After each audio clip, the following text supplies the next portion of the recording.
made it. Thanksgiving? There was a fear that we wouldn't make it to Thanksgiving this year, but we did. We did. Here we are, still alive, far as we know. Oh, no. I see dead people.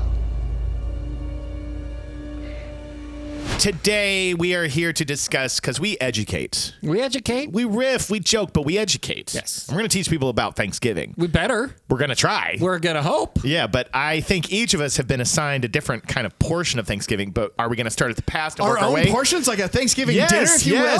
What? You can have seconds if everybody eats. We should start with my piece of pie, because I think it's the oldest. Yeah, it's probably piece important of pie. to go to the very beginning. The oldest Thanksgiving story. So let's just dig in. Let's dig in. No more games. Everything I know about Thanksgiving comes from Charlie Brown. We have to write an essay on Stanley Miles. You mean Miles Standish? Yes, from Peanuts. I accept this. From Peanuts. Yes. There was, I don't know if you know about the Charlie Brown Thanksgiving. It's a classic where he goes and he's going to see Grandma. I love it. But first he's got to deal with his own like Thanksgiving adventure that he's having. He can't even make toast. I've seen you make toast. You can't butter it, but maybe we could help you. And then after that, if you keep watching, there's an entire history lesson about all of the Charlie Brown characters going to the New World with the Pilgrims. So let's start from the start and take it away. Okay. This whole story begins with persecution of religious folks back in England, because as we all probably know, us all being historians, ever since King Henry VIII separated the English church from the Pope, there has been religious trouble. In pandemonium. To this day. To this day, it's still issues between... it started down a little bit, but back then it was a big deal. Really big deal. Right. Okay, so you had lots of different church breakoffs over the years. One of them were the Brownists, who basically believed... I know. Yes, really? I know. We've been talking about I was going to say, I never heard of the Brownists The Brownists, before. yes, known more popularly as the Separatists. Okay. So why are they called the Brownists? Because a dude named Brown figured out that this is how we should do it. I thought they were just, And he was like, what can Brown do for you? What can Brown do for you? Do you know what's so funny? It was pretty easy back then to start your own religion. You just had to say, I agree with everything that the Anglican Church says, except... one thing. This. And then you get your own branch. And then you get your own branch. They still were hated by the English church because now you're not, you don't believe that the king is the Pope, and so you're obviously a heretic and you're terrible. They eventually got chased off to the Netherlands, these separatists. Okay. And they founded a church there. The problem when you're in the Netherlands and all of your people speak English and have English contacts is it's tough to get a job, it's tough to work. So the young folks all started kind of leaving the church and going away and like doing their own things and living their own life and then not really being separatists anymore. So they realized if we're going to make this work, we gotta find a place where we're safe, where we can get work, where all is good. And after checking out a few other places around in Europe, they decided, nope, the New World is the place for us. Okay. So they hired a ship, and they ended up on the Mayflower. Okay. Supposed to be 120 folks to get started. Got down to 102 by the time they're on the Mayflower. Okay. And boom, we're on the ship. We're moving our religion. To the New World. Going to the New World. We're starting a colony. It's going to be Plymouth Colony, and off we go. They set off from Plymouth and landed in Plymouth. How lucky is that? They get on the ship. They're going through a voyage that usually takes, like 30, sometimes if it's crazy, can take 90, but not usually. Took them about 64 days. Okay. Wow. Okay. In that process of 64 days, because they were running into a lot of headwinds and a lot of bad weather, and because they cracked their mast halfway through and had to repair it with like duct tape. Yeah. They were using basically like cooking tools to happened to me once, hold man. together. During my colonoscopy, I cracked my mast. Cracked your mast. Cracked his mast. Yeah, that's the first thing to break. Yeah. They managed to, with duct tape and cooking tools, fix the mast. Okay. And so instead of turning back, because they were halfway there, they're like, no, we push on, we move forward. Yeah. The voyage took so long that literally a baby was born on the boat while it was going. Wow. Yes. Okay. Wow. Almost the entire ship got sick by the time they arrived. They timed it very poorly. Again, they arrived later than they wanted to. Even if they'd arrived on time, they were going to be in trouble. But they arrived basically in winter. Okay. And as we know, we already know if you watch the show. Yeah. Winter, man. Rough. It's cold in the east coast of North America. Yeah. There was terrible conditions. People were already not feeling great because they were on the boat for so long. They arrive. Okay. They make the first ever democratic contract. Yeah. In the New World. A pact, if you will. Yes. Yeah. Called the Mayflower Compact. Oh, a compact. Yeah. Yes. So you were close. Woohoo! Yes. So the Mayflower Compact is considered one of the kind of precursors to the Constitution because basically it was an agreement amongst all the people on the ship that this is how we're going to govern our colony. This is the way we're going to do it, and it had a democratic way of going about the governance of it, and it was a pretty good document. They eventually found their landing spot, now known as Plymouth Rock. They chose it because they could get in without dying. They could dock the boat. They could keep things where it were, and they thought, well, from here we can find a place to settle our village. Well, they looked and they searched. They were hunted. They ran into some local Indians, as they called them at the time. They had a little skirmish. They shot some guns. That skirmish ended. Really? They actually had like a fight? Yes, Right they had out a of, little right out of the like went, hi. Oh, yeah. Arrows shot, guns shot, like a whole like Yikes. Oh, Yeah, just wow. I did everybody not know panicked. Yeah, that. nobody died. It was just a bunch of panic and screaming, and then the Indians went away and never came back. Classic human response. Yes. Shoot at what you don't know. Shoot at what you don't know, then shoot back. Yeah. Yes.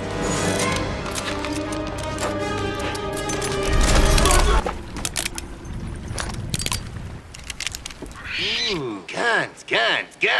Totally. Yeah, so they get there. They're living on a ship. More and more people are getting sick. More and more people are dying, particularly the adults.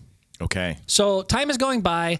They can't find anywhere to live. They luck out, and they happen to find this random clearing that had been put there by another Indian settlement that had been already made by someone else. That group of Indians happened to catch what they believe was smallpox and mostly die off. Wow. And so it was like this available cleared out land that if they didn't have it, they were done. So if that had not happened, then certainly they probably all would have died because they didn't Right. have enough healthy people alive to clear a forest on their own. Right.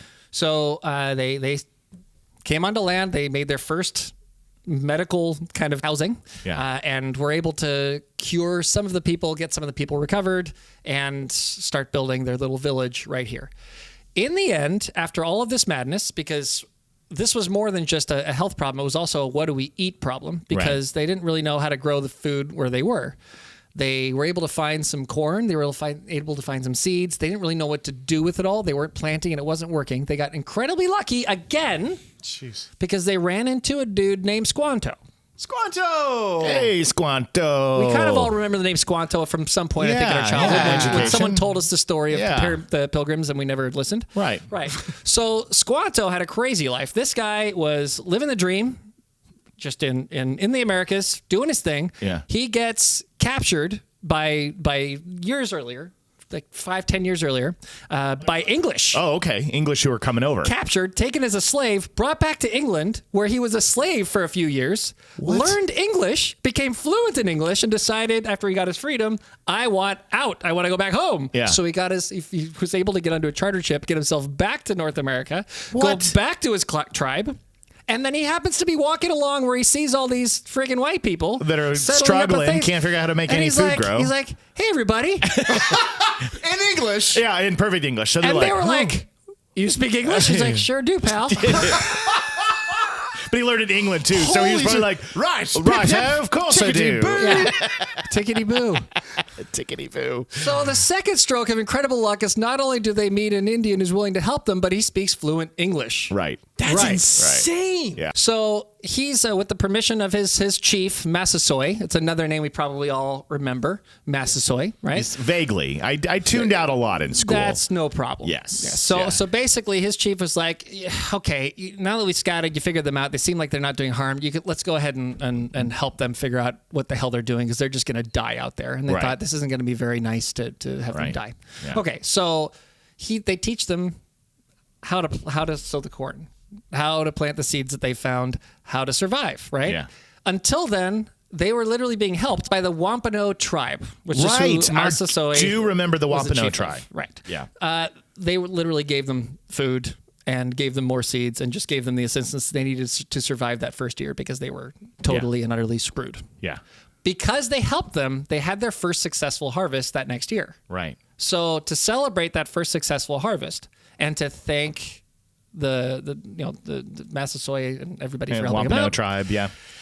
they had what they called a Thanksgiving festival or Thanksgiving feast. And so they invited them over and they had this great, big, adventurous, wonderful, amazing feast and dinner and celebration for survival and a way of saying thank you. In that feast, there was only 47 of the original 102 from the from the Mayflower. More than half of them were children. Wow. Oh, no way. Yeah. So there's only like 20 some odd adults? There's like 26 adults or something. And the like that, Wampanoag were probably, before they went to this dinner, they were like, whatever you do, don't talk about religion or politics with us. Don't talk about religion. Let's keep it cool. Let's And keep it Squanto's cool. all, you guys know about the Great Pumpkin, right? Yeah. So they had this wonderful, amazing feast, and it was marked as this important celebration of survival and helping, and what are we thankful for, and why did we do this? And that's it. That's the origin. First the first Thanksgiving. So the Wampanoag right. were like really good people. Like they were willing to help these randos that come in and Yes, and we had and look, the Pilgrims had a contract with the Wampanoag that stayed that worked perfectly well between them for 50 years. It went on for a long time. Oh wow. So the Pilgrims were good folks. Okay. Yeah. The Pilgrims were good folks. The Wampanoag were good folks, and because they were all good folks and willing to help each other out, they were happy neighbors who got along perfectly well and had a successful agreement, a successful relationship. And Yeah. It worked out okay. happened in 50 years? Well, Things changed. Things got complicated. More came. More arrived. More. And their kids are a bunch of jerks. Well, a lot of Yeah, Europeans coming so over and getting territorial. The Massachusetts Bay Colony was founded not long before that. Oh, Okay. That was a much more successful colony. It was a much larger colony, a much more profitable colony, and one that was based upon let's take this place over and make a lot of money and survive. Oh, jeez. And so that helped to ruin relations, and it all kind of fell apart. Money, Yeah. wealth, power. That's what got it. As Austin Powers said, Yay, capitalism. Hello. Yeah. So that's the first Thanksgiving. That's the first I had Thanksgiving. like little No. Just tiny memories of some of that, but I didn't remember a lot. So I'm glad we got a chance to run over that. Yeah. Yeah. So do you pick up where? "Oh, Noel? baby, I got you." Okay. All right, October 3rd, 1789, George Washington was the first president to proclaim a Thanksgiving Day. All right. All right. Way to go, First Georgie. guy. He was like, all right, we And it are stuck. one nation. Yeah. And it stuck, kind of, ish. Oh. Not Yeah. really. Yeah. Here's the deal. Throughout the 18th century and the 19th century, every single state had their own Thanksgiving, but it was on a different random day. So whatever the state said, like whenever Maine's Thanksgiving was, that's Maine's Thanksgiving. Whenever Massachusetts was, that was Massachusetts Thanksgiving, basically. So it was all over the place. Okay, so throughout this whole time, things between the North and the South started getting a little hanky. I wonder what's going on there. No. We've always got along so well. There's So one thing I well. know about the American people is they're very agreeable. We're never divided. No, Never. there's no such thing as division here. United States of America. April 12th of 1861, the Civil War began between the North and the South. Slavery, non-slavery. It was awful. It was one of the darkest times in the U.S. history. It was terrible. And it went all the way until April 9th of 1865. So it was a real hell of a 4 years there that basically we tore ourselves apart. So Abraham Lincoln, who was the president at the time Heard during of him. the Civil War, you know that guy. Familiar. He's on that mountain with the other presidents up there. Basically, he was looking desperately for something to bind his country together through each person's spirit, their own American spirit, what they fought for, what they knew was true, basically, of camaraderie and all that stuff. Well, September 28th, 1863, his prayers were answered. What? Yes, Another miracle? another miracle. God descended and said, No, it was not Jehovah. Okay. What happened was an amazing lady named Sarah Josepha Hale Right. wrote Abraham Lincoln a note. Before I tell you what the note says, let me wind back a little bit to who Sarah Josepha Hale was. This woman was no slouch. Uh-oh. She No. was a very prominent and famous writer. She was also a very prominent and famous editor of a magazine. The magazine's name was Godey's Lady's Book. Mm-hmm. Here's the I most canceled my important... subscription to that. Oh, I still have it. You do? Oh, yeah, Okay. absolutely. Come on. Okay. How else am I supposed to learn about the lady? You got to learn about the ladies. That's the only way to learn. The lady man loves you, but not in any kind of sexual or love type way. I'm totally going to put the ladies' man in this. You totally got to. You got to. It's a lady. She was super duper schmooper cool. She wrote a poem that we all know by heart. She wrote the poem called Mary Had a Little Lamb. Oh, A little I lamb? love her work. A little lamb. Mary had a little lamb? Whose fleece was white as snow. Right. And everywhere that Mary went, the lamb was sure to go. Did you guys know the second verse to that? Mary had a little lamb, but now the lamb was dead, so Mary took the lamb to school between 2 slabs of bread. That's not the real one. Wait. Is that really in the poem? Or No! Oh, okay, that's like Well, something my grandfather taught me. Oh my God! Well, you just carried it on. You know, now my the tradition's grandfather carried told me something about a man from Nantucket. Yeah. Which is also in the East Coast. Yeah. Jingle bells, Batman smells, Robin laid an Yeah. egg. The whole thing. Yeah. These are the Exactly. important poems of our life. So she was a huge advocate for women's education. In fact, she helped find Vassar College. Wow. She was one of the founding people. She was also a huge patriot. She found the money, she found funds to save George Washington's Mount Vernon estate. Well, how about that? Way to She's go, so Hale. super cool. Hell yeah. Hell yeah! With her Godey's Ladies book, it was so influential for women because women were not really well represented back then. This one magazine was one of the most influential magazines in the United States at the time. It was like 150,000 people were subscribers and all that kind of stuff, which at the time, America was still pretty small. It's a lot of people. She's an influencer. She was an influencer. First of her day. influencer. Way to go. Exactly. Way to go, Hale. So in the early 1850s, she started seeing the writing on the wall that America was kind of tearing itself apart over a lot of different issues, the number one being slavery. Yeah. And so she was deal. really worried that the whole country was going to tear itself apart, which it did. But her whole thing was, wait a second. Thanksgiving, one national Thanksgiving. So everybody on the same day, no matter what state you're in, north, south, whatever, we could always be grateful for what we have in America. So she literally, for 15 years, wrote every single president saying, please, let's have one day of Thanksgiving, please, so we can all keep together. And every single president ignored her. Wow. Except for Abraham Lincoln. The second that he got the letter, he opened it up and he read this. You may have observed that for some years past, there has been an increasing interest felt in our land to have the Thanksgiving held on the same day in all the states. It now needs national recognition and authoritative fixation only to become permanently an American custom and institution. That's what the letter said. Now, before she wrote this letter to Lincoln, she got 30 states to all celebrate Thanksgiving in her magazine. Wow. She sent them all out there. It was like, guys, we need a Thanksgiving. We need a Thanksgiving. 30 states, they all celebrated Thanksgiving, but on different various days, right? So she wrote that to Abe Lincoln. Abe Lincoln read that letter and went, that's it.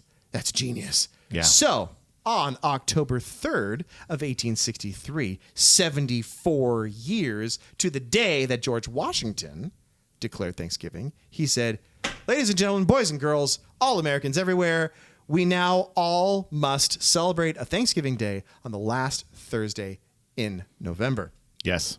And that was basically to tie this fractured land together, basically, and say, no matter what we believe and what we don't believe, we're still Americans. Right. So let's celebrate this. Yeah. So that's the story about how Thanksgiving basically came to be on that one day in an American institution where all 50 states celebrate that one day, and was basically to help save the nation from itself, from tearing itself apart. Yeah. Isn't it fascinating how pathetic president after pathetic president slowly watched the country tear itself to pieces and were sent this letter and they just ignored it? They ignored it. Yeah. And Lincoln was like, hang on. Lincol's like, hold this on. is a good idea. Has everybody, the rest of you been getting this? Yeah, this is a good idea.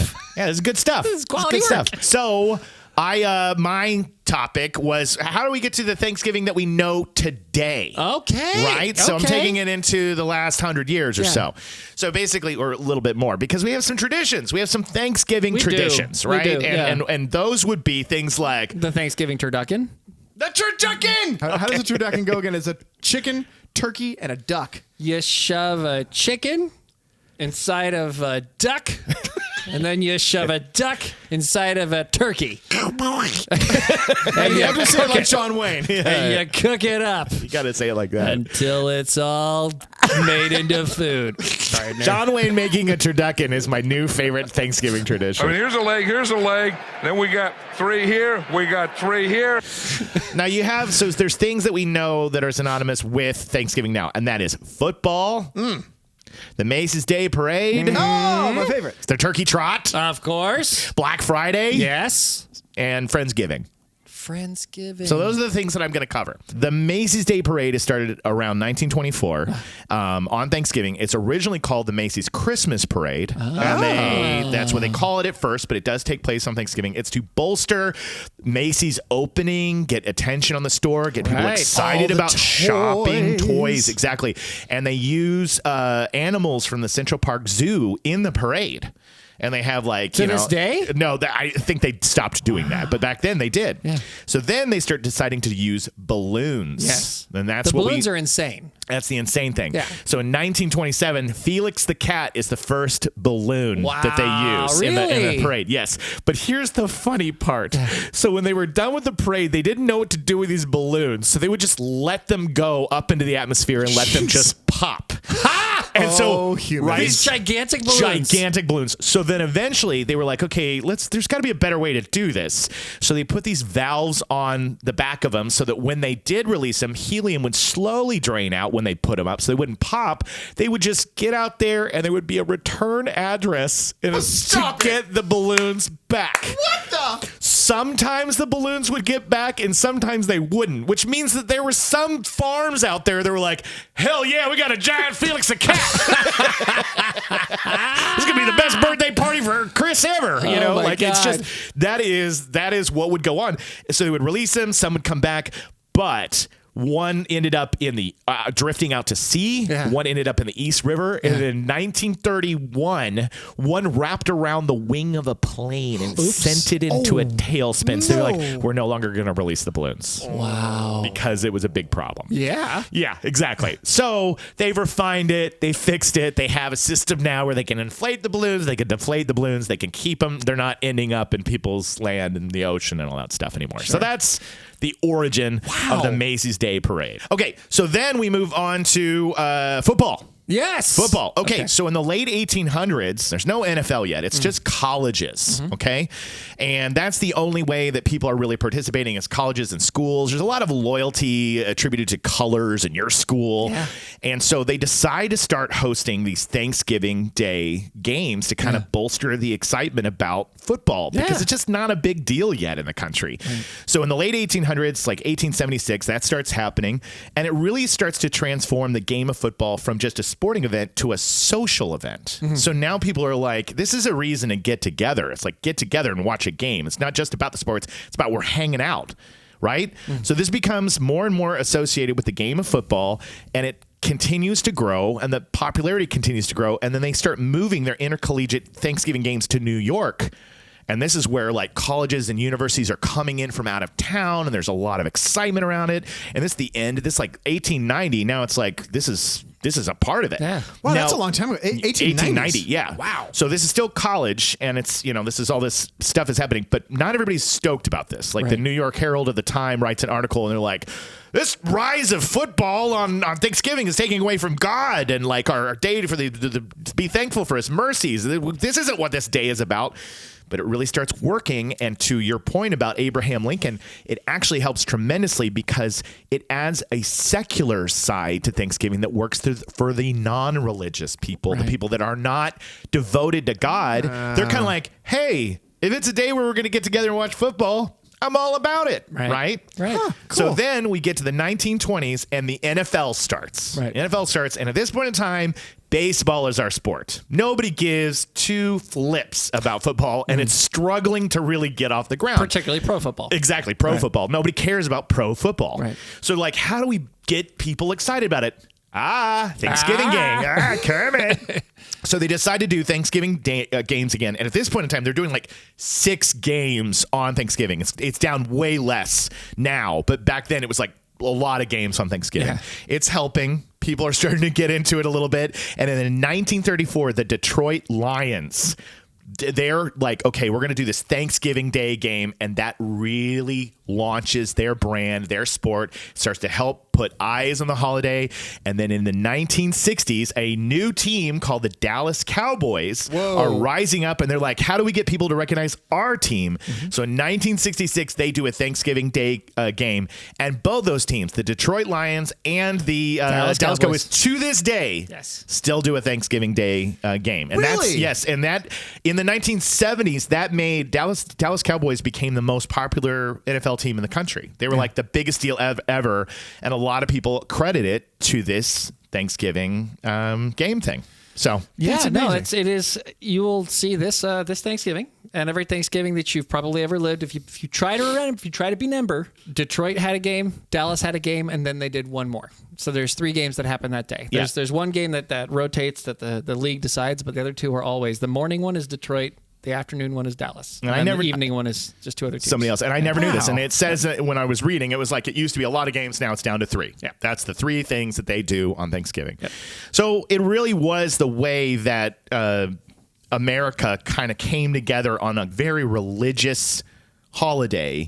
And then they found a way to reach people that were not religious. And then it was like football, Thanksgiving, hand in hand. Brilliant. Nice. Yeah. Yeah.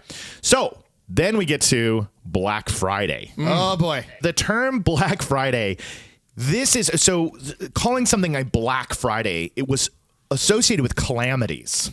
Right? It was like disasters, right? Bad things happening, like the financial crash. I think it was 1869 in this country. That was a Black Friday, and that's what they used it for. So up until this point, it's like, why would we have this negative term on this biggest shopping day of the year? So in the early 1950s, there's these journals that are coming out, and they're referring to it as Black Friday in this journal because it's commonly the day that most workers call in sick. Because they want to stay home after Thanksgiving. They've maybe raged the night before, so it earns this nickname in this journal. But this doesn't really pick up and get into the lexicon yet. It's just the first written evidence we have of this day being called Black Friday. Interesting. So then, right around the same time, the Philadelphia Police Department, they're like, every day after Thanksgiving, there's too much traffic. There's too many people in the shopping. It is the worst. It is Black Friday. And that's where it catches. The police call it that. The journal kind of goes unnoticed, and they call it Black Friday, and they're like, it's chaos out there. It's chaos. So it has a negative connotation. So all of a sudden, they start trying to get these stores to use this as a day to sell everything. And a lot of retailers are like, we don't want to advertise this negative phrase to have as the biggest shopping day of the year. We won't connect for people. Let's call it Big Friday. Let's call it Big Saturday. Nobody goes for it. Yeah, doesn't catch. lame. It stays. Right. So I go, how are we going to justify calling it Black Friday? And they're like, you know what? Every year we spend so much money, we're always in the red. Our books say that we're in the red because we spent too much money. But on this day, we finally make a profit. We're back in the black. That's why we're calling it Black Friday. And they tell all the retailers, all the businesses, this is why it's called Black Friday. And everybody's like, all right, yeah, we'll go along with that. Yeah. And then that's where it starts to really go. It's mostly in one region of the country, and then it moves over. And by the 1980s, it becomes the crazy thing that it is now that has gotten completely out of control, as we all know.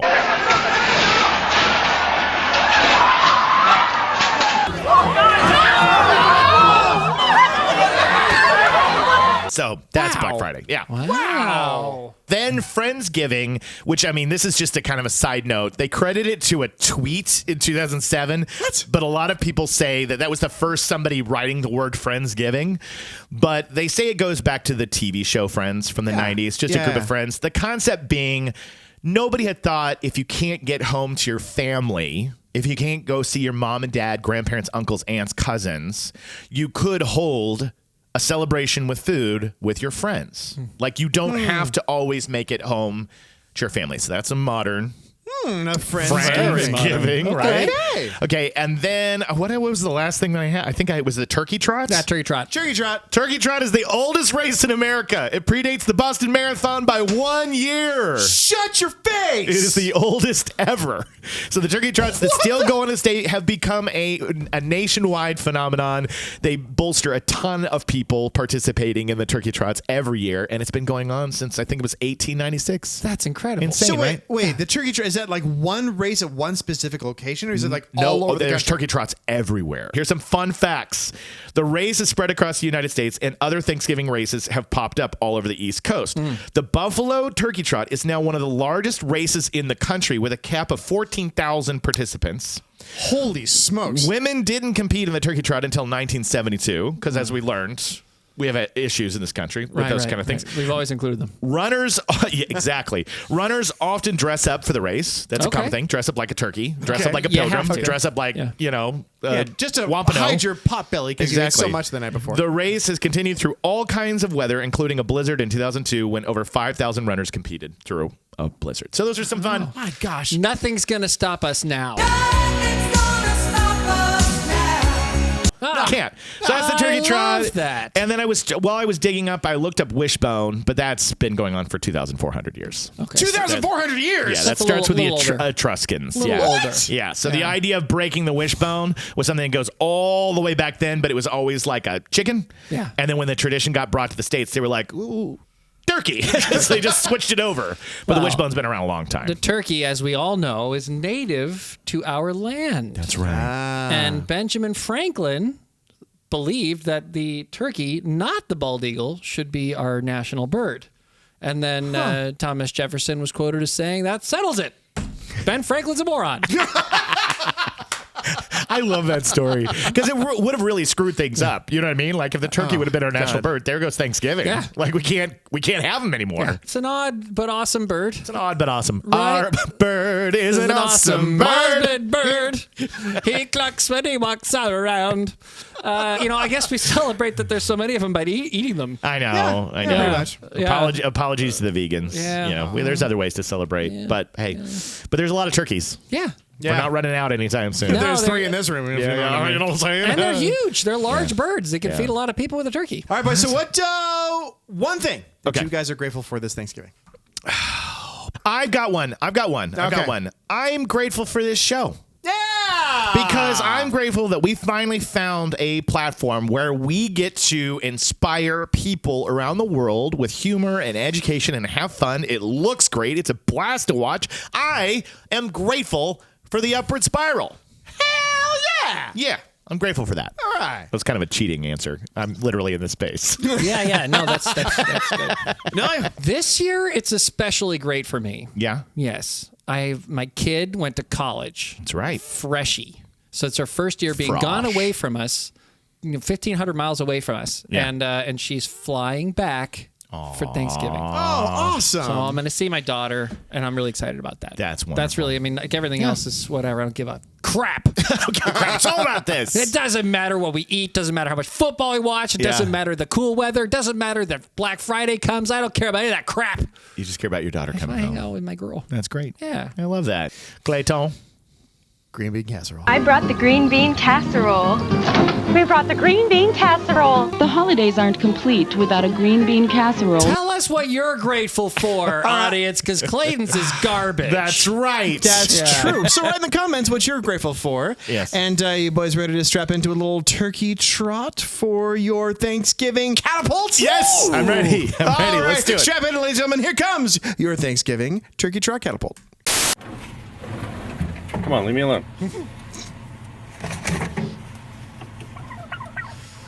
Please leave me alone. Please. Oh, God. My supervisor's never going to believe this. Oh, God. Turkey trot. Turkey trot. Turkey Please. trot. Go away. 500 meter dash.